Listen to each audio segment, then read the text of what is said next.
අයිබෝවන් සුබුදෑසනක් වාසනාවන්ත ජයග්‍රාහි දවසක් ප්‍රාර්ථනා කරනවා. ඔබ එකතු වෙන්නේ සතියක පත්තරමේන්තුවත් එක්ක හද දවසේ සෙනසුරාදා දවසේ ජාතික පුවත්පත් කියන සියලු තොරතුරු වාර්තා කරන සියලු තොරතුරු බොහොම ඉක්මනට ඔබට කියන්න සූදානම්. දැන් ඊයේ දවස් ඔක්තෝබර් මාසේ 1 වෙනිදා විශ්ව ළමා දිනය ජාත්‍යන්තර වැඩිහිටි දිනය මේ දෙකම එකම දවසේ යෙදෙන්නේ ඔක්තෝබර් මාසේ 1 වෙනිදා. විශ්ව ළමා දිනය වෙනුවෙන් ITN අපි ඔබ වෙනුවෙන් විශේෂම වැඩසටහනක් ගෙනාවා. ඒ වගේම ඊයේ දවස බොහොම විශේෂයි. ස්වාධීන රූපහිනි ප්‍රවෘත්ති ස්වාධීන රූපහිනි මාධ්‍ය ජාලයේ මේ මූලිකත්වයේ අරගෙන මනුෂ්‍යත්වයේ සත්කාරය හරහා ලලිත් ජයවීර අපේ සහෘදයට නිවසක් තනා දෙන්නට කටයුතු කළා. බොහොම විශේෂ දවසක් වුණා ඊයේ දවසේ පවුලේ හැමෝටම විතරක් නෙවෙයි රටේ හැමෝටම අපි ආදර්ශයක් ලබා දුන්නා කියලා විශ්වාස කරනවා. අද දවසේ ජාතික පුවත්පත් කියන තොරතුරු අතර දැන් ඊයේ රට විවෘත වීමත් එක්ක සෞඛ්‍ය මාර්ගෝපදේශ අලුතින් හඳුන්වලා දීලා තියෙනවා. රාජ්‍ය සේවය සඳහා වෙනම සෞඛ්‍ය මාර්ගෝපදේශයන් හඳුන්වලා දීලා තියෙනවා. මේ සියල්ල අද ජාතික පුවත්පත් වාර්තා කරනවා. අපි ඔබට කියන්න සූදානම්. මාත් එක්ක ඉන්න සමීර. සුබදෑසනක් සමීර. සුබදෑසනක් නදිත්. සුබදෑසනක් අපි බලාගෙන ඉන්න හැමෝටම ප්‍රාර්ථනා කරනවා. දින 42කට පස්සේ තමයි රට විවෘත වෙලා තියෙන්නේ. ඉතින් විවෘත වුණ රටේ ආයිමත් රට වහගන්නවද නැද්ද කියන කාරණේ තීරණය කරන්නේ ඔබමයි. ඒ නිසා ඔබ සෞඛ්‍ය ආරක්ෂිත ක්‍රමවේද සියල්ල අනුගමනය කරමින් මාර්ගෝපදේශ අනුගමනය කරමින් ජීවත් වුණොතින් අපිට රටක් හැටියට ජාතියක් හැටියට අපිට නැගී සිටින්න පුළුවන්කම ලැබෙයි. සතුටින් ඉන්න පුළුවන්කම ලැබෙයි. මොකද රට වහලා තියෙද්දි ඔබ නිවසට වෙලා දැඩි පීඩනයකින් කාලය ගෙවනවාට වඩා මේ තියෙන නිදහස සතුට රජයක් හැටියට සෞඛ්‍ය මේ සියලු දෙනා අත්පත් කරලා දීලා තියෙන වෙලාවේදී ඒකෙන් උපරිම ප්‍රයෝජන අරගෙන අපි නිසි ආකාරයට කටයුතු කරොතින් මේ සෞඛ්‍ය මාර්ගෝපදේශ සියල්ල අනුගමනය කරමින් කටයුතු කළොතින් අපිට පුළුවන් රට වහන්න නැතුව තියාගන්න. ඉතින් මේ පණිවිඩය අපි උදෑසනම ඔබට ලබා දෙනවා. මේ පණිවිඩයත් එක්ක නැදිත් දැන් රට ඇරියා කියලා එකපාරටම අපි හැමෝම එකතු වෙලා අද සෙනසුරාදා දවසේ ගෙදරින් එළියට ගිහිල්ලා විනෝද වෙන්න උත්සාහ කරනවා නම් ඒක කරන්න එපා කිසි විටකත්. මොකද සෞඛ්‍ය අංශ උපදෙස් ලබා දීලා තියෙන්නේ තවමත් නිවසින් බැහැරව යන්න එක් පුද්ගලයෙක් පමණයි. ඒ වගේම අනිකුත් සෞඛ්‍ය මාර්ගෝපදේශ නිකුත් කරලා තිබෙනවා. අද ජාතික පුවත්පත් වලට මේ තොරතුරු ඇවිල්ලා තියෙනවා. තවමත් නදිත් අපිට රට තුලින් රෝගීන් වාර්තා වෙමින් තිබෙනවා. දහසකට ආසන්න ප්‍රමාණයක් දෛනිකව වාර්තා වෙනවා. ඒ අනුව ගත්තාම දැන් රටේ සමස්ත රෝගීන් වාර්තා වෙලා තිබෙනවා. අද වන විට 5,18,775 දෙනෙක් රෝගීන් වාර්තා වුණා රටින්. ඒ වගේම ඊට සාපේක්ෂව 4,58,85 දෙනෙක් සුවය ලබා තිබෙනවා. ඒ වගේම තවමත් ප්‍රතිකාර මධ්‍යස්ථානවල නිරෝධායන මධ්‍යස්ථානවල රෝගීන් ඉන්නවා. ඔවුන් 47,726 දෙනෙක් තවමත් ප්‍රතිකාර ලබමින් ඉන්නවා. ඒ වගේම ඊයේ දවස වන විට නදිත් 893 දෙනෙක් රෝගීන් වාර්තා වෙනවා රටෙන්. මරණ වාර්තා වෙලා තිනවා 12,964ක්. මේ ආදී ගත්තාම තවමත් අපිට අවධානම තියෙනවා. ඒ නිසා තමයි අවධානම තියාගෙන රටත් අරගෙන අපි ගමන් කළ යුතු නිසා තමයි රටේ සියලුම කටයුතු යලි සක්‍රිය මට්ටමට ගේන්න ඕන නිසා තමයි මේ කටයුතු සිදු වෙමින් තිබෙන්නේ. ඒ නිසා ඔබ අවධානයෙන් පරිස්සමෙන් ඔබේ නිවසේ කට්ටිය ආරක්ෂා කරගෙන හිටියොතින් අපිට රටක් හැටියට ආයිමත් ඉස්සරහට යන්න පුළුවන්. ලෝකෙම ගත්තොත් සමීර 23,50,36,990ක් දැන් මේ වෙනකොට කොරෝනා ආසාදිතයන් ඉන්නවා. මියගිය පිරිස 48,50,18ක්. සුවය ලැබපු පිරිස 21,17,76,782ක්. ඒ තමයි ලෝකේ තත්ත්වය. ලෝකේ තත්ත්වෙත් එක්ක අපේ රටේ තත්ත්වය දැන් සුබදායි සුබවාදී විදිහට හැරීගෙන යනවා අපිට පේනවා. මේ තත්ත්වේ ඉස්සරහටත් එහෙම තියාගමු. දැන් මේ දවස්වල බොහෝ පිරිසක් තවමත් ඉන්නේ ගෙදර. නිවසේ ඉඳන් ඔන්ලයින් වැඩ කරන්නත් පුළුවන්. ඔය අතරේ පුංචි දරුවෝත් ගෙදර. පුංචි දරුවන්ට නෙවෙයි වැඩිහිටියන්ට විශේෂම මේ කාල සීමාව බොහොම තීරණාත්මකයි, අභියෝගාත්මකයි. එදිනෙදා වැඩ කටයුතු කරගන්න ඕනේ. හැබැයි ඔය හැම කටයුත්තක්ම කරන අතරේදී පොතක් කියවනකොට ලැබෙන සැනසෙල්ල බොහොම වටිනවා. අපි පුංචි කාලේ ඉඳන් කියන දෙයක් තමයි මේ පොත් කියවන්න, පොත් වලින් දැනුම එකතු කරගන්න කියන දේ. විවිධ දේවල් කෙටි කතා, නවකතා, කාව්‍ය සංග්‍රහ මේ පොත් අතරේ අපි අද දවසේ ඔබ වෙනුවෙන් කියන්න තෝරගත්ත නවකතාවක්. මේ නවකතාව නම් කරලා තියෙන්නේ ස්වර්ණ සඛි කියලා තමයි නම් කරලා තියෙන්නේ. මේ කෘතියේ නම යොදලා තියෙන්නේ මේෂා මාධවී මල්ලවාරච්චි මේ කෘතිය රචනා කරන්නේ. කතුවරේ විදියට මේෂා මාධවී මල්ලවාරච්චි කටයුතු කරන අතරේදී ස්වර්ණ සඛි කෘතිය ගැන කියන්න හිතුන ඔබට මෙහි පිදුම සටහන් වෙන්නේ මෙන්න මේ විදිහට. ඉමේෂා පිදුම ලියන්නේ මෙන්න මේ ආකාරයෙන් දිරියෙන් ජීවිතයේ ජයගත් බොහොමයක් වූ ගැහැණුන් වෙනුවෙන් දිරියක් වූ සෙවණැල්ලක් වූ ස්වර්ණ සඛි බඳු වූ පිරිමි ආත්මයක් සිටි ඉතින් ඒ බඳු ස්වර්ණ සකි වන් වූ සියලුම ආදරණීයයන් වෙත සෙනෙහසින් මේ පොත පුද කරමි. එමෙන්ම මාගේ සාර්ථකත්වයේ නියමුවා වූ ස්වර්ණ සකි බඳු වූ සමීරට මේ පොත හදවතින්ම පිරිනමමි කියලා ඉමේෂා ඒ විදිහට මේ කෘතියේ පිදුම සටහන් කරන අතරේදී මේ කෘතිය ගැන මේ විදිහට සටහනක් තියෙනවා. ඉමේෂා සිය බාහිර ස්වරූපයත් රැකියාව සමාජ තත්ත්වය නැමැති සේදසලු ඉවත් කර බලන විටදී සියලු ගැහැණුන් එක සමානයි. සිරුරෙන් වගේම සිතුවිලිවලිනුත් ඔවුන් එකමයි. ආදරේ ඉදිරියේ ඔවුන්ගේ සියලු බැමි බිඳියයි. ආදරයේ සෙනෙහස හිමිවීම ඉදිරියේ ඔවුන් කඳුළු ගංගා රහසින් නිර්මාණය කරති. ඒවායේ ගිලි ගිලි නැහැවි විඳවති. සමුත් සමාජය ඉදිරියේ ඇය පැළඳගෙන සිටිනා ඒ විවිධාකාර සමාජ සම්මත සලුපිලි ගැහැණුන් ගැන විවිධාකාර නිර්වචන නිර්මාණය කරයි. මහ යකඩ ගැහැණියක් එක කඳුලක් වට්ටන්නේ නැති හැටි. මහ යක්ෂ ගැහැණියක් බලන්න මොකුත් නොවුන වගේ ඉන්න හැටි. ඉතින් ඔය සමාජයේ දන්නා තරමය ගැහැණියකගේ දුක වේදනාව විලාපයෙන් නිවැරදිව අසන්න නම් ඇයගේ මුහුණ දෙස නෙවෙයි ඇයගේ හදවත දෙස බැලිය යුතුයි කියලා ඉමේෂා මාධවී මල්ලවආරච්චියේ විදියට ලියනවා. ඒ දැස් දෙස බැලිය යුතුයි. ඇයගේ මුවින් පිට වෙන ඒ හැම සුසුමකම උණුහුම රාගී නොවූ සිතුවිල්ලෙන් විඳිය යුතුය කියලා ඉමේෂා මාධවී ඒ විදිහට මේ කෘතිය පිළිබඳව කෙටි සටහනක් ලියනවා. ගැහැණු හිත් හඳුනන්නේ පිරිමි, ගැහැණු හිත් වනසන්න පිරිමි. ඉතින් කොහොමුණත් ස්වර්ණ සකි ඔබට කියවන්නට අපි ආරාධනා කරනවා. ඉමේෂා මාධවී මල්ලවආරච්චි රචනා කරන්නේ. අද දවසේ අපි ඔබට මේ කෘතිය ඉදිරිපත් කළේ බොහොම වටින නිසා ඔබටත් පුළුවන් කෘතියක් ලියලා තියෙනවා නම් රචනා කරලා තියෙනවා නම් කතුවරයක් නම් අපිට එවන්න. අපි හැමදාම මේ විදිහට කියන්න සූදානම්. සමීර. ඔව් නඩිත් අපි ඊට පස්සේ අද දවසේදී සතියක පත්තරමේන්තුව තුලින් ජාතික පුවත්පත් වාර්තා කර තිබෙන තොරතුරු දෙසට අවධානය යොමු කරන්න සූදානම් වන්නේ. අපි දිනමින පුවත්පතේ වාර්තාවකින් ආරම්භ කරනවා අද වැඩසටහන. දිවයින වාර්තා කර තිබෙනවා දිනමින පුවත්පතේ මුල් පිටුවේ අවුරුදු 30ට වැඩි ජනගහනයෙන් 95%කට එන්නත් මාත්‍රා දෙකම දීලා අවසන් කියලා තමයි වුන් සඳහන් කරන්නේ. ඒ ප්‍රවෘත්තියෙන් අපි අද සතියක පත්තරමේන්තුව ආරම්භ කරනවා. වයස අවුරුදු 30ට වැඩි සමස්ත ජනගහනයෙන් 95%කට ආසන්න ප්‍රතිශතයකට එන්නත් මාත්‍රා දෙකම දීලා තියෙනවා කියලා කොවිඩ් මර්ධන විශේෂ කමිටු රැස්වීමේදී ඊයේ තොරතුරු අනාවරණය වෙලා තියෙනවා. අවුරුදු 20 30 වයස් කාණ්ඩයේ සහ සංකූලතා සහිත අවුරුදු 12 19 අතර දරුවන් එන්නත්කරණය සාර්ථකව සිදු කරමින් තිබෙන අතර එන්නත් දීම පිළිබඳව පුළුල් සංගණනයක් කඩිනමින් කළ යුතු බවටත් එහිදී තීරණය කළා කියලා තමයි දිනමින පුවත්පත වාර්තා කරන්නේ. ඊට පහලින් වාර්තා කරන සිරස්තලයේ සංකූලතා ඇති දරුවන් 1800කට රිජ්ජුවේ ළමා රුහලින් කොවිඩ් එන්නත දීලා කියලා වුන් වාර්තා කර තිබෙනවා දිනමින පුවත්පත මේ තොරතුර. එය වාර්තා වෙන්නේ මේ විදිහට වයස අවුරුදු 12 19 අතර සංකූලතා තියෙන දරුවන් 1800ක් පමණ මේ වන විට කොළඹ රිජ්ජු ආර්යා ළමා රුහලින් කොවිඩ් මර්ධන එන්නත්කරණයට ලක් කර ඇති බව එහි අධ්‍යක්ෂ විශේෂඥ වෛද්‍ය ජී විජේසූරිය මහතා දිනමින පුවත්පතට සඳහන් කර තිබෙනවා.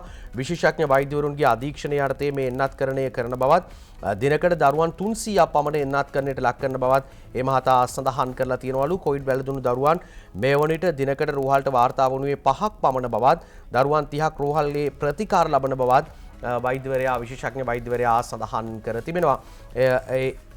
වෛද්‍යවරයා ඒ විදිහට සඳහන් කරද්දී නදිත් අපිට දිවයින පුවත්පතේ තව සිරස්තලයක් වාර්තා කර තිබෙනවා. අද දවසේදී බැසිල් රාජපක්ෂ අමාත්‍යවරයා සඳහන් කරන කාරණයක් එන්නත දීම ගැන පුළුල් සංගණනයක් සිදු කරනවා. දිවයින පුවත්පතයි ඒ තොරතුරු වාර්තා කර තිබෙන්නේ.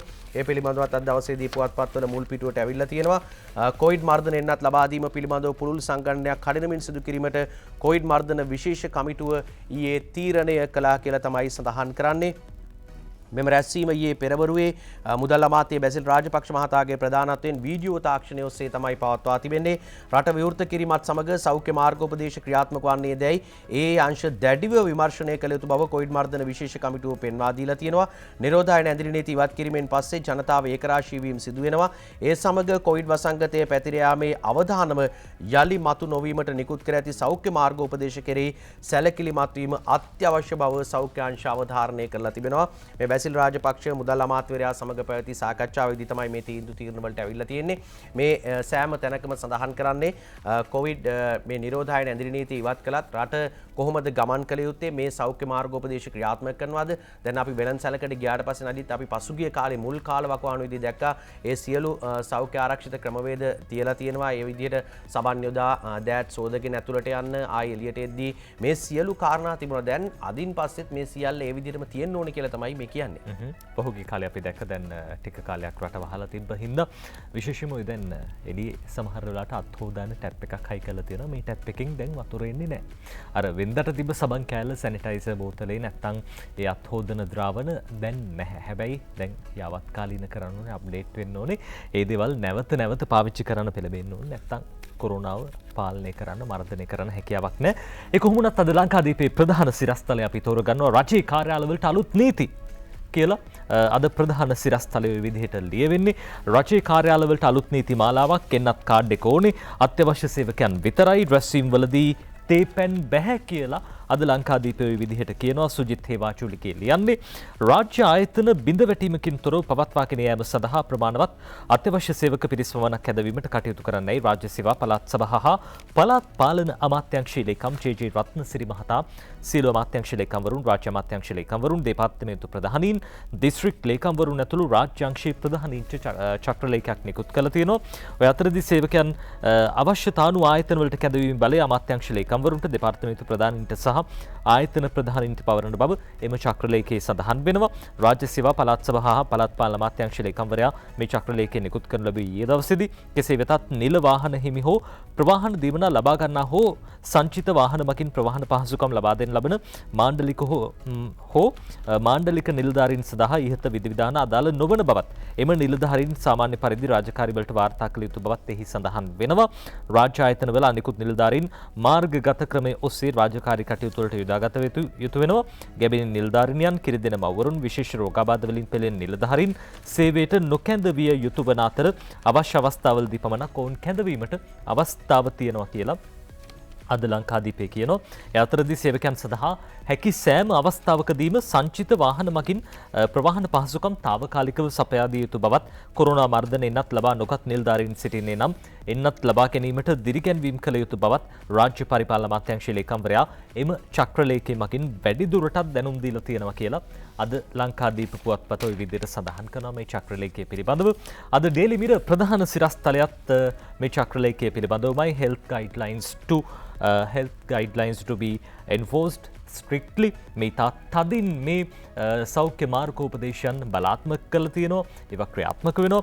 after opening the country මේ රට විවෘත කිරීමෙන් පස්සේ මේ දේවල් තදින්ම ක්‍රියාත්මක වෙනවා කියලා ජනාධිපති මාධ්‍යාංශය ඊයේ දවසේ නිවේදනයක් නිකුත් කළ බව ඩේලි මිරර් පුවත්පත විදිහට කියනවා.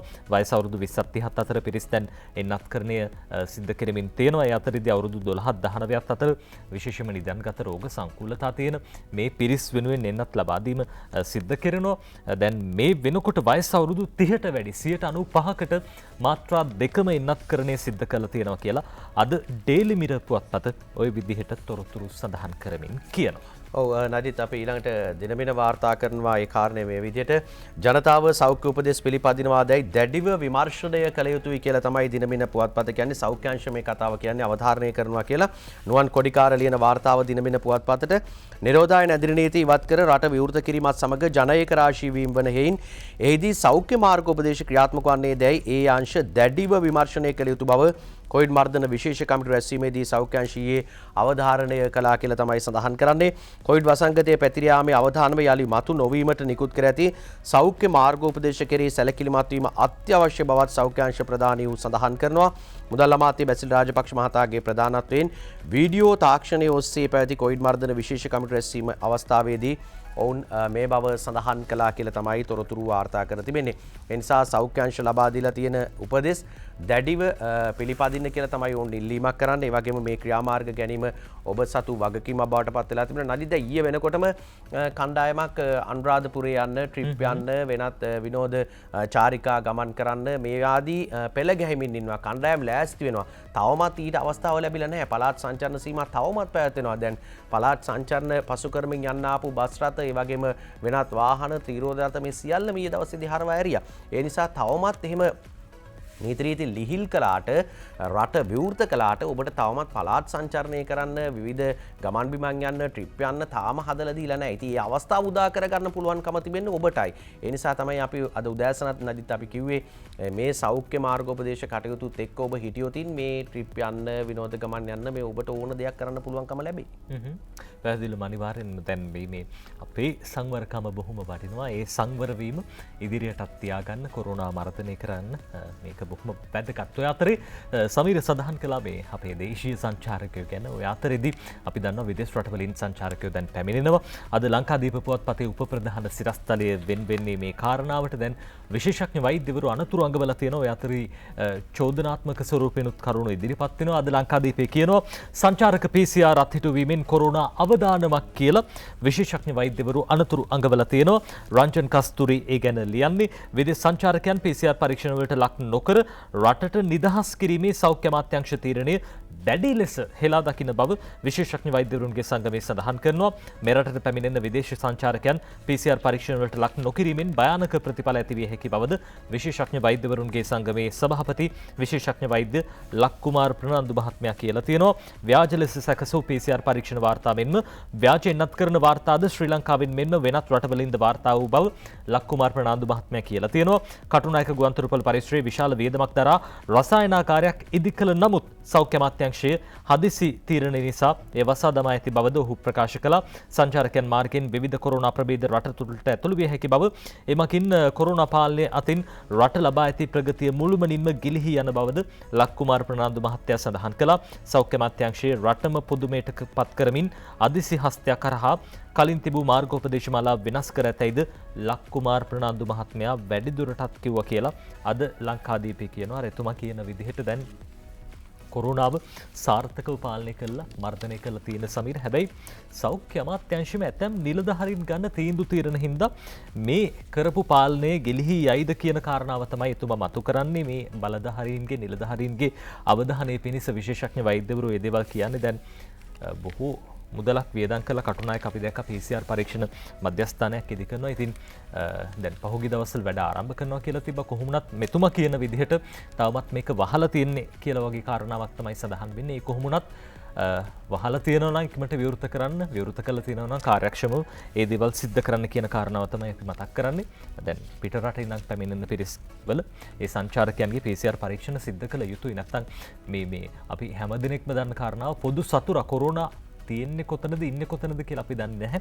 ඒ හින්දා පරීක්ෂණ දිගටම සිද්ධ වෙන්න ඕනේ. අද ලංකාදීපය ඒ ගැන ওই විදිහට කියන්නේ. නරිත් දැන් මේ කොරෝනාව නිසා බොහෝ දෙනෙක් පීඩාවට පත් වුණා. මේ තුලිනුත් දැඩි පීඩාවට මානසික ආතතියකට පත් වුණේ පුංචි දරුවෝ. පාසල් යන්න විදිහක් ලැබුණේ නැහැ. එක වසරට පාසල් ගිය දරුවා දැන් දෙක වසරට තමයි යන්නේ. තමන්ගේ අවුරුදු දෙකක් විතර පාසල් ගියේ නැහැ. තමන්ගේ ටීචර්ව දැකලා තිබ්බ එක දවසයි. ඊට පස්සේ ආයි දැන් පාසල පටන් ගන්නකොට යනකොට තමයි ටීචර්ව දකින්න හම්බ වෙන්නේ. ඒ නිසා ඒ දරුවා යන්නේ දෙක වසරට එන්න පුළුවන්. තාමත් මොන්ඩිසෝරි ගියේ නැති දරුවෝ ඉන්න ඔවුන්ගේ වයස ඉක්මවා ගිහලා. ඉතින් මේ වගේ දැඩි පීඩනයක් තිබුණා. මේ තුලින් දරුවන්ට වගේම දෙමව්පියන්ටත් මානසික පීඩනයක් නැදිත් ඇති වෙලා තිබුණා. අපි දැක්කා මේ පිළිබඳව දෙමව්පියෝ කතා කරන දේවල් සමාජ මාධ්‍ය ජාලය ඔස්සේ පළ වෙලා තිබුණා. මාධ්‍ය මගින් පළ වුණා. පුවත්පත්වල වාර්තා වෙලා තිබුණා. දැන් මේ කාරණයට යම් විරාමයක් තියන්න අපිට පුළුවන් කමක් ලැබෙයි කියන බලාපොරොත්තු සහගත තත්ත්වය ඇති වෙලා තිබෙනවා. මේ මාසේ පාසල් විවෘත කළ හැකි අධ්‍යාපන අමාත්‍යවරයා කියන කතාව දිනමින වාර්තා කරනවා. සෞඛ්‍ය නීති රීති සහ අවශ්‍ය පෙර සූදානම සමග ක්‍රමානුකූලව මේ මාසේ පාසල් නැවත ආරම්භ කිරීමට හැකි බව අධ්‍යාපන අමාත්‍ය දිනේෂ් ගුණවර්ධන මහතා ජාතික ළමා දින සැමරුම් උත්සවයේදී ඊයේ සඳහන් කළ ප්‍රවෘත්තිය තමයි වාර්තා වෙන්නේ. අපි සැලසුම් කර තිබෙනවා දරුවන්ට පාසල් ආරම්භ කරන්න සෞඛ්‍ය නීති රීති සූදානමත් එක්ක. ඒ අනුව මේ මාසේ ක්‍රමානුකූලව පාසල් ආරම්භ කිරීමට පුළුවන්කම ලැබෙනවා. දරුවන්ගේ සතුට කියන්නේ මව්පියන්ගේත් සතුටයි ඒ වගේම රටක සතුටයි කියලා තමයි දිනේෂ් ගුණවර්ධන අමාත්‍යවරයා කියන්නේ. ජාතිය අනාගතයේ දරුවෝ ඒ වෙනුවෙන් පාසල් ආරම්භ කිරීමට අපි දැන් සූදානමින් සිටින්නේ යනුවෙන් අධ්‍යාපන අමාත්‍යවරයා සඳහන් කළා කියලා තමයි තොරතුරු වාර්තා කර තිබෙන්නේ. ඒ නිසා මේ බලාපොරොත්තු දල්වාගෙන පුංචි දරුවන්ට දැන් සූදානම් වෙන්න පුළුවන්කම තියෙනවා නැවත පාසල් යලි ආරම්භ කළොතින් පාසල් යන්න. හැබැයි පාසල් යනකොට නදිත් අර විදිහටම සියලුම සෞඛ්‍ය නීති රීති වලට අනුගත වෙමින් කටයුතු කළොතින් පාසල් දරුවන්ට ඒ කටයුතු සිදු කරගෙන යන්න පුළුවන්කම ලැබෙයි. දැන් ළමවුන් 200කට අඩුවෙන් සිටින පාසල් මුල් වටේ ආරම්භ කිරීමට තමයි කටයුතු සැලසුම් කරලා තිබෙන්නේ. පාසල් 5000 ගානකට ආසන්න ප්‍රමාණයක් නදිත් තියෙනවා ළමුන් 200ට අඩුවෙන් සිටින. ඒ පාසල් ආරම්භ කරාට පස්සේ ඉතිරි පාසල් ආරම්භ කරන්න ඒ වගේම දරුවන් එන්නත් කරන ක්‍රියාවලියට යොමු කරන්න මේ කටයුතු සියල්ල සිදු වෙමින් තිබෙන කාලවකවානුවක තමයි පාසල් ආරම්භ කරන්න සූදානමක් තියෙනවා කියලා තොරතුරු වාර්තා වෙමින් තිබෙන්නේ. පාසල් ආරම්භ කරන්න පුළුවන්. හැබැයි පාසල් ආරම්භ කරත් ගුරුවරු සමහරක් අය පාසලට එන්නේ නැහැයි කියලාත් තොරතුරු වාර්තා වෙලා තිබුණා. නමුත් ඉතින් මේ පහුගිය දවස්වල විවිධ ගුරු සංගම්වල නියෝජිතයන් ඇයි කියා ගන්න පිරිස් සඳහන් කරනවා මේ අපි ඔන්ලයින් උගන්වන්නේ නැහැ පාසල ආරම්භ කළාම එන්නෙත් නැහැ කියලා. හැබැයි දැන් කියලා තිබ්බ පාසල ආරම්භ කළාම පාසලට එනවා. හැබැයි උගන්වන්නේ නැහැ කියලා. ඔව් හැබැයි මේ පාසලේ උගන්වන්නේ නැතුණාට නඩිත් මේ ගුරුවරු සියලු දෙනා අපි දන්න සමහරක් ගුරුවරු වර්ජනයේ ඉන්නවා. හැබැයි ඔන්ලයින් ක්ලාස් එක හවස පන්තිය තමන්ගේ නිසි ආකාරයෙන් නිසි වෙලාවට ළමයින්ට කරනවා. ඒ මුදල් ලබා ගන්නවා. මේ සියල්ලත් සිද්ධ වෙනවා. අපි ඔබට තමයි බාර දෙන්න. ඉතින් මේ පිළිබඳව හිතන්න. යතරේ ශ්‍රී ලංකා මහ බැංකුව දැන් මාස 6ක සැලැස්මක් එළිදක්වලා තියෙනවා. අද දවසේ දින වෙන පුවත්පතත් මේ ගැන කියනවා. විශේෂයෙන් අපි දැක්ක පහුගිය දවස්වල ආනනික භාණ්ඩ 600කට අපි දැක්ක ආන්තික තැන්පතුව 100% දක්වා වැඩි කළා තිබා. දැන් ඊයේ දවසේදී මහ බැංකුව අධිපතිවරයා සඳහන් කරනවා මේ ආන්තික තැන්පතුව නැත්නම් 100%ක් මුදල් යොදවන්න අවශ්‍ය වෙලා තිබා පිට රටින් භාණ්ඩ ගෙන්වනකොට. දැන් ඒ තත්ත්වය ඉවත් කර ඇති බව තමයි ඩේලි නිවුස් පුවත්පත වගේම අද දවසේ දිනමින පුවත්පතත් සඳහන් කරන්නේ. ඔව් දිනමින වාර්තා කරනවා නඩිත් ඒ කාරණේ අත්‍යවශ්‍ය නොවන ද්‍රව්‍ය ආනයනය සඳහා පැන වූ බැංකු තැන්පතු කොන්දේසි අහෝසි කියලා සිරස්තලයේ වාර්තා කර තිබෙනවා. ඒ අනුව එහි මහ බැංකුව සයමාසික ආර්ථික ප්‍රතිපත්තිය එළි දක්වයි. ව්‍යාපාරිකයන්ට ණය සහන දෙන්න කෝටි 1500ක්, දේපොළ වාහන අත්පත් කර ගැනීම මාස 6කට තහනම්, පීඩාවට පත් වූ ණය හිමියන්ටත් සහන කියලා තමයි වාර්තා කරන්නේ. අත්‍යවශ්‍ය නොවන සහ හදිසි නොවන භාණ්ඩ ආනයනය කිරීමේදී බැංකුව වලින් ණයවර ලිපි නිකුත් කරන්නේ නම් එහි මුළු වටිනාකමට සමාන විදේශ මුදල් ප්‍රමාණය බැංකුවේ තැන්පත් කළ යුතු බවට පනවා තිබූ නීතිය ඊයේ සිට අහෝසි කෙරිනි. රථවාහන ආනයනය කිරීම සම්බන්ධයෙන් පනවා ඇති බාධා ඉවත් කිරීම සමාලෝචනය කරන බවත් ඉදිරි මාස 6 ආර්ථික පෙරදැක්ම ඉදිරිපත් කරමින් මහ බැංකුව අධිපති අජිත් නිවාඩ් කබ්‍රාල් මහතා ප්‍රකාශ කළා කියන කාරණය තමයි තියන්නේ. මේ ක්‍රියාමාර්ග ඇතුළු කෙටි කාලින කාල පරිච්ඡේදයක් තුළ ශ්‍රී ලංකා ආර්ථිකය නවෝදයක් කරාගෙන යන විසඳුම් සහ සහන යෝජනා 20ක් අධිපතිවරයා ඉදිරිපත් කරලා තියෙනවා. ඊ දවසේ ඉදිරිපත් කළා. අපි දැක්කා මාධ්‍ය මගින් මේක ප්‍රචාරය වුණා. අපිත් මේ පිළිබඳව අපේ ප්‍රවෘත්ති විකාශයන් තුලින් දිගින් දිගටම තොරතුරු වාර්තා කළා නඩිතියේ. අද දවසේ ඩේලි නිවුස් පත්පතේ ප්‍රධාන සිරස්තලයේ වෙන්නේ මේ කාරණාවට CBSL governor unveils a 6-month roadmap to spur economic growth. ඉතාමත් කඩිනම් ආර්ථික වර්ධනයක් සඳහා මාස 6ක දැක්මක් ඉදිරිපත් කළා තියෙනවා. ඒ යටතේ අර සමීර සඳහන් කරපු ආන්තික තැන්පතු 100% තිබ්බ තැන්පතු ඉවත් කළා තියෙනවා. ඒ අතරදී long term plans to support pandemic hit ventures මේ දැන් කොරෝනා වසංගතයෙන් දැඩි බලපෑමට ලක් වෙච්ච ක්ෂේත්‍ර නගා සිටවන්න දීර්ඝකාලීන සැලැස්මක් ඒ සඳහා සහයෝගය ලබා දෙන සූදානම්. priority for 20 point to do list දැන් ඉදිරියට කරන්න තියෙන දේවල් පිළිබඳව වැඩි අවධානයක් යොමු කරමින් ඒ පිළිබඳව සලකා බලන්නට නියමිතයි කියලත් ඩේලි නිවුස් පුවත්පත ওই විදියට සඳහන් කරනවා. නඩිත් අපේ සතියක පත්තරමේන්තුවෙන් පොත් ගැන මේ හැමදේම කතා කරන අතරවාරයේදී මනුෂ්‍යත්වයේ සත්කාරය තුළින් මිනිස්සුන්ට උදව් කරන්න උත්සාහයක් දරනවා. අපි ඒ වගේම අපේ සභාපතිතුමාගේ කාර්යාලයට ලැබෙන ලිපි අතරේ අද දවසේදී තෝරගන්නේ මේරිගම ඉඳලා ලියන ලිපියක්. මේ මේරිගම ඉඳලා අපිට මේ ලිපිය එවන්නේ එම් වයලට් මහත්මිය ශ්‍රී රතනජෝති මාවත තවලම්පිටිය තමයි පදිංචි වෙලා ඉන්නේ අය. ඇය සඳහන් කරනවා අපේ සභාපතිතුමාට ලියලෙවන ලියුමේ මේ විදිහට සඳහන් කරලා තියෙනවා. මේ ලිපිනේ පදිංචිලා ඉන්න ඇය දහම් පාසල් ගුරුවරයෙක් මේ වයලට් මහත්මිය. ඇය දැනට අවුරුදු ගානක් දහම් පාසලක උගන්වලා තියෙනවා. දහම් පාසලේ සේවය කරලා තියෙනවා. දැන් ඇයගේ අවුරුදු 2ක ඉඳලා උකුළු වැටේ කැඩී තියෙනවා. ඒ නිසා මේකෙන් දැඩි අපහසුතාවයට පත් වෙලා ඉන්නවා, පීඩා විඳිනවා කියලා තමයි ඇය සඳහන් කරන්නේ. ඒ නිසා මේ කරන සත්කාරයන් අතරට පුළුවන් නම් ඇයට උදව්වක් කරන්න කියලා සඳහන් කරනවා. ඇය ඉල්ලන්නේ නඩිත් කොමඩ් එකක් තියෙන වැසිකිළියක් සාදා ගැනීම සඳහා අවශ්‍ය පහසුකම් සලසා දෙන්න කියලා තමයි ඉල්ලන්නේ. බොහොම මානුෂීය ඉල්ලීමක් කරන්නේ. ඒ නිසා මේ අපිව අහගෙන ඉන්න ඔබට පුළුවන්කම තිබෙනවා ඇයට යම් උදව්වක් උපකාරයක් කරන්න පුළුවන්කම තිබෙනවා නම් අපිට කතා කරන්න. ඇය දුරකථන අංකය අපිට සඳහන් කරලා ඉවල නැහැ. මේ තිරේ දිස්වන අපිට ලිපිනය තමයි ඔබට සඳහන් කරන්න පුළුවන්කම ලැබෙන්නේ. එම් වයලට් ශ්‍රී රතනජෝති මාවත තවලම්පිටිය මේරිගම ලිපිනේ තමයි අද පදිංචි වෙලා ඉන්නේ. ඒ නිසා පුළුවන්කමක් තිබෙනවා නම් මේ ආධාරය කරන්න. ඇය බොහොම මානුෂීය ආධාරයක් නඩිත් අපෙන් ඉල්ලලා තියෙන. ඒ නිසා ඔබට පුළුවන්කමක් තියෙනවා නම් කොහේ ඔබ ළඟ කෙනෙක් නම් අපි වහගෙන ඉන්නේ මේ වෙලාවේ මේ ලිපිනේ තියෙන තැන කෙනෙක් නම් ඔබත් ඉන්නේ ඔය ආසන්නයේ නම් ඔබට පුළුවන් ගිහිල්ලා බලලා මේ අසල්වැසියට උදව්වක් කරන්න. ලෝකේ රටවල් ගත්තාම සමීර ඔය හිත හොඳ මිනිස්සු නැත්තම් මිනිස්කම හඳුනන මිනිස්සුන්ට උදව් කරන රටවල් අතර අපේ රට ඉදිරියෙන්ම ඉන්නවා. අපේ හිත්වල තාම දුක දැනෙන ගතිය, තෙත්වෙන ගතිය තියෙනවා. එහෙම තෙත්තුණු හදවත් ඇති පිරිසක් ඊයේ දවසේ කරපු විශේෂ සමාජ සත්කාරයක් පිළිබඳව අපි අපේ ප්‍රවෘත්ති තුලිනුත් ඔබට කිව්වා. ස්වාධීන රූපවාහිනියට ලිපියක් එනවා. මේ ලිපිය මේ තොරතුරු එක්ක අපි හොයාගෙන යනවා. ලලිත් ජයවීර මහත්මයා දරුවෝ 6 දෙනෙක් ඉන්නවා පවුලේ. මහවිලච්චේ ප්‍රදේශයේ දුෂ්කරව ජීවිතය ගත කරන්නේ කටුමැටි ගේක ඉන්නේ. මේ දරුවෝ 6 දෙනත් එක්ක නොතෙමී ඉන්න උත්සාහ කළත් කොහොමුණත් ජීවිතය බොහොම දුෂ්කර වුණා. ඒ නිසාම ස්වාධීන රූපවාහිනිය අපේ මනුෂ්‍යත්වයේ සත්කාරය හරහා ජයවීර මහත්තයා ඇතුළු ඒ පවුලේ හැමෝටම අලුත් නිවසක් ඉදි කරලා දුන්නා. ඊයේ දවසේ මේ නිවස විවෘත වුණා. අපි බලමු. දරුවන් 6 දෙනෙකු සමග කටුමැටි ගැසූ නිවසක කටුක ජීවිතයක් ගත කළ ලලිත් ජයවීර සහ වසන්ති කුමාරී යුවල පිළිබඳ පුවත ස්වාධීන ප්‍රවෘත්ති තුලින් අප වාර්තා කළේ සංවේදී සිත් ඇති මිනිසුන් ඔවුන්ට උදව් උපකාර කරන්නට ඉදිරිපත් වන බව අප හොඳාකාරවම දන්නා නිසයි. අප ප්‍රාදේශීය වාර්තාකරු ප්‍රසාද් කුරුවිටගේ කැපවීමෙන් මේ සියලු තොරතුරු රටට ලෝකයට හෙළි කරන්න අපට හැකි වුණා. ඒ පුවත ප්‍රචාරය වීමත් සමග බොහෝ පිරිසක් මේ පවුල පිළිබඳ අපෙන් විමසුවා. ඒ පරිත්‍යාගශීලීන්ගේ ආධාර උපකාර සහ මහවිලච්චිය සෙනෙහස අධ්‍යාපනික පදනමේ මූලිකත්වයෙන් මේ දරු පවුලට හිතේ සැනසිල්ල ජීවත් වන්නට හැකි සොඳුරු නිවසක් ඉදිකිරීමේ කටයුතු ආරම්භ වුණා.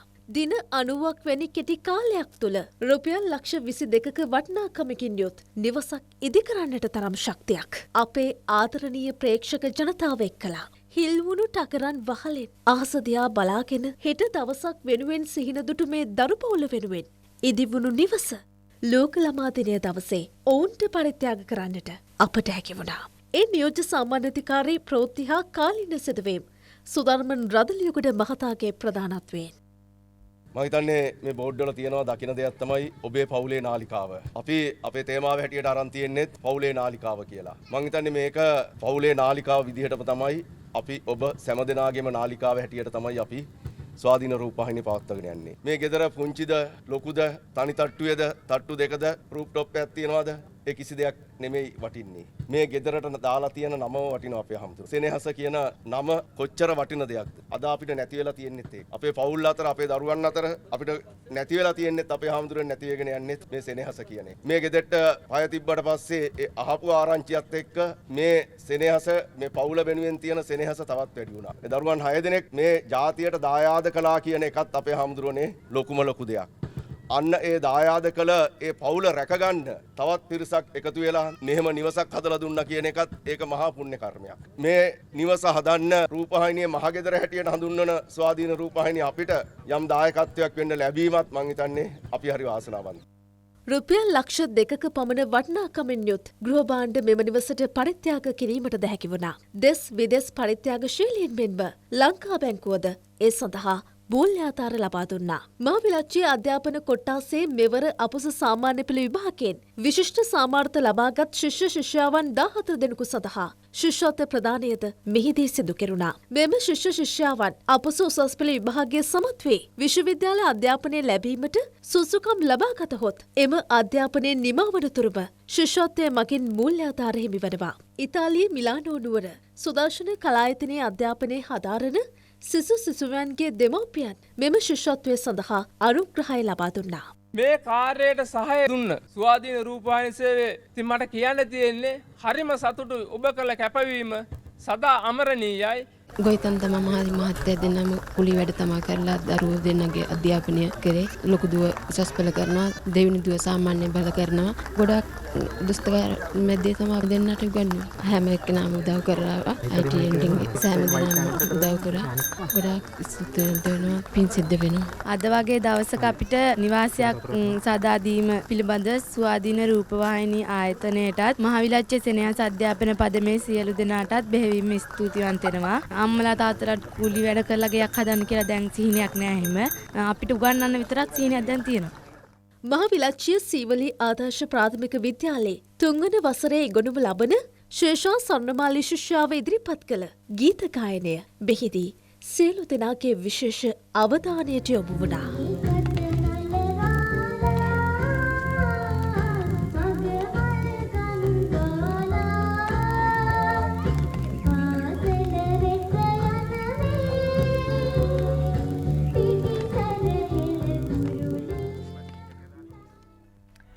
අපේ ඉදිකරපු නිවස සෙනෙහස අපේ සෙනෙහසත් එක්ක මේ පුංචි දරු 6 දෙනා වැඩිහිටියෝ බවට පත් වෙලා රටට සෙනෙහස දක්වනවා නම් ඒක තමයි අපිට වටින්නේ. රටට සෙනෙහස කියා දෙන්න මේ පුංචි දරුවන්ට හැකි වෙන්න කියලා අපි ප්‍රාර්ථනා කරනවා. ඒ වගේම සමීර අපි හැමදෙනෙක්ම ආරාධනා කරන්න කැමති තවත් බොහෝ පිරිසක් ඉන්නවා රටේ තොටේ නැති බැරි බොහෝ පිරිසක් ඉන්නවා. ඒ හැමදෙනෙක්ටම මනුෂ්‍යත්වයේ සත්කාරය හරහා අපි පුංචි හරි උදව්වක් කරන්න සූදානම්.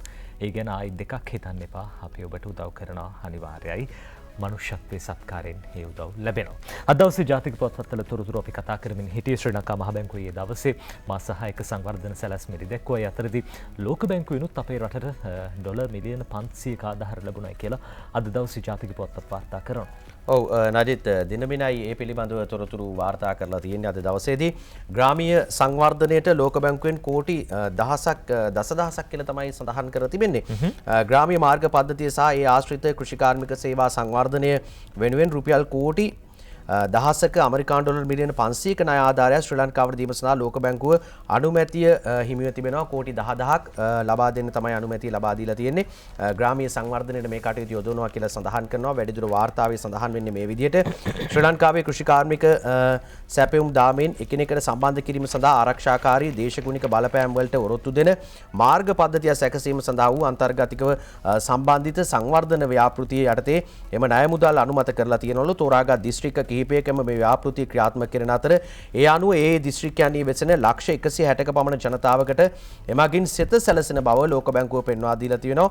මගින්ගෙන් 95% සහ භාණ්ඩ වලින් 98% ප්‍රවාහනය සඳහා ශ්‍රී ලංකාව මාර්ග පද්ධතිය යොදා ගන්නා බව පෙන්වා දෙන ලෝක බැංකුව ජාතික මාර්ග සියල්ලම පහේ සකස් කර ඇති අතර පළාත් මාර්ග වලින් 67%ක් සහ ග්‍රාමීය මාර්ග වලින් 13%ක් මේ වන විට හොඳ තත්ත්වයේ පවතින බවත් පෙන්වා දීලා තියෙනවා කියලා තමයි සඳහන් කරන්නේ. කොහොමුණත් අපේ රටේ මාර්ග සංවර්ධනයට ග්‍රාමීය සංවර්ධනයට ලොකු හයියක් ලැබෙනවා මේ තුලින්. නඩිත් ඔය අතරේ අද ඩේලි නිවුස් පුවත්පත කියනවා ආණ්ඩු පක්ෂයේ ප්‍රධාන සංවිධායකතුමන් මේ මහා මාර්ග අමාත්‍යතුමන් ජොන්ස්ටන් ප්‍රනාන්දු මහත්මයා කියන කතාවක් ශ්‍රී ලංකාස් 100,000 කිලෝමීටර් රෝඩ් ඩෙවලොප්මන්ට් ප්‍රොජෙක්ට් ඇප්‍රීෂියේටඩ් කියලා මේ අපේ රටේ මාර්ග කිලෝමීටර ලක්ෂයේ වැඩසටහන ඇගීමට ලක් වෙලා තියෙනවා කියන කාරණාව එතුමා සඳහන් කරනවා.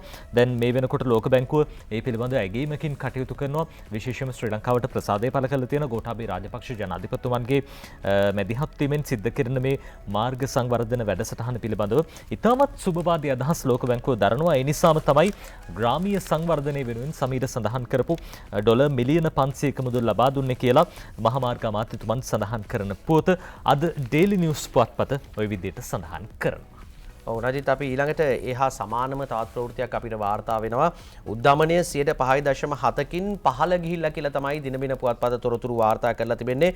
COVID-19 වසංගත තත්ත්වයේ හේතුවෙන් රටේ ආර්ථිකය යම්කිසි පසුබෑමකට ලක් වුණත් යහපත් ප්‍රවණතාවයක් පෙන්වුම් කරමින් ශ්‍රී ලංකාවේ උද්දමනය පහළ ගොස් ඇතැයි ශ්‍රී ලංකා මහ බැංකුව සඳහන් කර තිබෙනවා. කොළඹ පාරිභෝගික මිලධාරිෂකයේ මත පදනම් වූ උද්දමනය පසුගිය සැප්තැම්බර් මාසයේදී 5.7 දක්වා පහළ ගොස් තිබෙන බව ශ්‍රී ලංකා මහ බැංකුව සඳහන් කර තිබෙනවා කියලා තොරතුරු වාර්තා කර තිබෙනවා අද දිනමින පුවත්පතේ. අපි නජිත් ඒ කාරණයෙන් පස්සේ ඊළඟට අවධානය යොමු කරන්නේ පසුගිය කාලවකවානුවේ දිගින් දිගටම කතා වෙච්ච රටක් බලාගෙන හිටපු තොරතුරක්. මේ තොරතුරු වාර්තා කරන අද දවසේදී පාස්කු ඉරුදින ප්‍රහාරය සම්බන්ධව දිනමින පුවත්පත තොරතුරු අරගෙන එනවා සිරස්තලයක් හැටියට. අද දිවයිනත් ප්‍රධාන සිරස්තලයේ ඒ විදිහටම අරගෙන තියෙනවා. අපි දිනමින වාර්තාවෙන් ආරම්භ කරනවා මේ කාරණය. පාස්කු ඉරුදින ප්‍රහාරය කියලා තමයි සඳහන් කර තිබෙන්නේ. පූජිත් හේමසිරිට අධිචෝදනා පත්‍ර බාර දීලා තියෙනවා. නොවැම්බර් 22 වෙනිදා සිට දිනපතා විභාගයට පූජිත්ගේ නඩුව උදේ හේමසිරිගේ නඩුව හවස විනිසුරු මඩුල්ල තීරණය කළා කියලා තමයි තොරතුරු වාර්තා කරන්නේ. ඒ අනුව අපි යනවා මේ වාර්තාව දෙසට අවධානය යොමු කරන්න.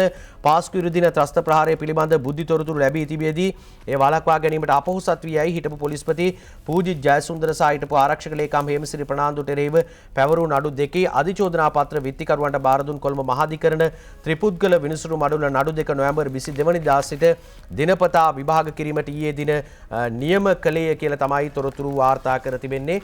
නජිත් මේ කාරණේ පිළිබඳව බොහෝ දෙනෙක් බලාගෙන ඉන්නවා. මේ පාස්කු ප්‍රහාරයේ වළක්වා ගැනීමට තිබියදී එය වළක්වා ගත්තේ නැත්තේ ඇයි? මේ තොරතුරු කොහොමද වාර්තා වෙලා තිබෙද්දිත් මගහැරුණේ කියන කාරණය පිළිබඳව මිනිස්සු අවධානයෙන් ඉන්නේ. රටක් හැටියට හැමදෙනාම අවධානයෙන් බලාගෙන ඉන්නවා. දිවයිනත් ඒ ප්‍රවෘත්තිය වාර්තා කරනවා. ප්‍රධාන සිරස්තලයේ හැටියට ඔවුන් අරගෙන තිබෙන්නේ ඒ කාරණය. පාස්කු ප්‍රහාරය වළක්වා නොගැනීම හේමසිරිට පූජිත අධිචෝදනා 855ක් කියලා කියනවා. සාක්ෂි විභාගය නොවැම්බර් 22 වෙනිදා ආරම්භ වෙනවලු. සාරාන් හෂීම් ප්‍රමුඛ මුස්ලිම් ත්‍රස්තවාදීන් 2019 වසරේ අප්‍රේල් 21 වෙනිදා එල්ල කළ මරාගෙන බැන්න බෝම්බ ප්‍රහාර මාලාව වළක්වා ගැනීමට නිසි පියවර නොගැනීම ඇතුළු අධිචෝදනා 855ක් සහිත අධිචෝදනා පත්‍ර ඊයේ කොළඹ විශේෂ මහාධිකරණ ත්‍රිපුද්ගල විනිසුරු මඩුල්ල හමුවේදී හිටපු ආරක්ෂක ලේකම් හේමසිරි ප්‍රනාන්දු සහ හිටපු පොලිස්පති පූජිත් ජයසුන්දර යන මහතුරුන්ට බාර දුන්නා කියලා තමයි සඳහන් කර තිබෙන්නේ. ඒත් එක්කම නජි ඡායාරූපයකුත් වාර්තා කරනවා දිවෙන පුවත්පතේ මුල් පිටුවේ අධිචෝදනා ලබා පොඩි කතා කියලා තමයි ඡායාරූපේ වාර්තා කරන්නේ. පාස්කු ඉරිදින ත්‍රස්ත බෝම්බ ප්‍රහාරය පිළිබඳව හිටපු ආරක්ෂක ලේකම් හේමසිරි ප්‍රනාන්දු සහ හිටපු පොලිස්පති පූජිත් ජයසුන්දර යන මහතුරුන්ට අධිචෝදනා පත්‍ර බාර දීම ඊයේ කොළඹ විශේෂ ත්‍රිපුද්ගල විනිසුරු මඩුල්ල හමුවේ සිදු වුණා. ඉන් පස්සේ හේමසිරි ප්‍රනාන්දු මහතා සහ පූජිත් ජයසුන්දර යන මහතුරුන් කතා බහක යෙදී ඉන්න ආකාරය දැක්වෙන ඡායාරූපයකුත් මුල් පිටුවේ අද වාර්තා කර තිබෙනවා දිවෙන පුවත්පතේ. එයත් අපි සඳහන් කළ යුතුයි. ඒ පාස්කු ප්‍රහාරය පිළිබඳව කතා බහ කළේ දැන් පාස්කු ප්‍රහාරය සිදු වුණාට පස්සේ මේ සම්බන්ධයෙන් චෝදනා එල්ල වුණා රිෂාඩ් බදුද්දීන් මන්ත්‍රීවරයාටත්. අර එතුමා කර්මාන්ත අමාත්‍යවරයා විදිහට ඉන්නකොට ඒ තඹ කර්මාන්ත ශාලාවේ තඹ ලබා දීමේදී කිසියම් ආකාරයක වංචාවක් නැත්තම් අයුතු බලපෑම් සිද්ධ වෙලා තියෙනවද කියන කාරණාව පිළිබඳව ඒ කොහොම වුණත් රිෂාඩ් බදුද්දීන් මන්ත්‍රීවරයා දැන් මේ වෙනකොට රක්ෂිත බන්ධනාගාරයේ ඉන්නේ ශාලිනී ජෝඩ් දැරියගේ ඝාතනයේ සම්බන්ධයෙන් 5 වෙනි සැකකරු ඊයේ දවසේ නඩුව නැවතත් විභාගයට ගත්තා. තවදුරටත් රක්ෂිත බන්ධනාගාරගත කළා කියලා අද ඩේලි නිවුස් පුවත්පත කියනවා. බදුද්දීන් further remanded till October 14th මේ ඔක්තෝබර් මාසේ 14 වෙනිදා වෙනකන් තවදුරටත් රක්ෂිත බන්ධනාගාරගත කළ අපීල්ලීම ප්‍රතික්ෂේප කරමින් කොළඹ අතිරේක මහේස්ත්‍රාත් රජින්ද්‍රා ජයසූරිය මහත්මිය මේ තීන්දුව ලබා දුන්නා කියලා අද ඩේලි නිවුස් පුවත්පත ওই විදිහට සඳහන් කරනවා. ඒ අතරදී අපි පාස්කු ප්‍රහාරය පිළිබඳව අවධානය යොමු කරනකොට මේ පාස්කු ප්‍රහාරයේදී තවත් වැඩිපුරම කතාබහට ලක් වෙච්ච චරිතයක් හරින් ප්‍රනාන්දු මහත්මයා. එතුමගේ